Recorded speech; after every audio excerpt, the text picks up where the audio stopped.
எப்ப பெரியமாக இருக்கிறாருன்னு சொன்னாக்கா, நீங்க ஆவிக்குரியவர்களாக இருந்தால்தான் தேவனுடைய பார்வையிலேயே நம்ம தெரியணும். இல்லைன்னா அக்கிரமங்களால பாவங்களால மறித்தவர்கள் தான். எப்படிதான் இருக்கிறோமா? மேல தேவன் பார்க்கும் பொழுது எல்லாமே நடந்துக்கிறாங்க, எல்லாம் கார் ஓடிங்கிறாங்க, பிளைட்ல பழந்துங்கிறாங்க, இருக்கிறாங்க இல்லையா? தேவனுடைய பார்வை எப்படி இருக்கிறாங்கன்னா, அக்கிரமத்திலும் பாவத்திலும் செத்து போனாங்க. அப்ப பாருங்க, அப்ப செத்து போன பணத்துக்கு நீங்க என்னதான் போட்டு விடுங்க இல்லையா? தங்கத்திலேயே ஷூ போட்டு விடுங்க.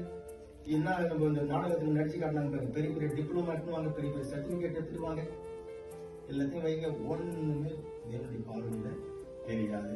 ரட்சிக்கப்பட்டிருக்கிறியா? நீ ஆவியில பிறந்திருக்கிறியா? உன்னுடைய பாவங்கள் மன்னிக்கப்பட்டிருக்கிறதா? தேவனுடைய பிள்ளையா நம்ம மாறி இருக்கிறோமா? இப்பதான் நம்முடைய தேவனுடைய பார்வையிலேயே நம்ம தெரியவே ஆரம்பிக்கணும்.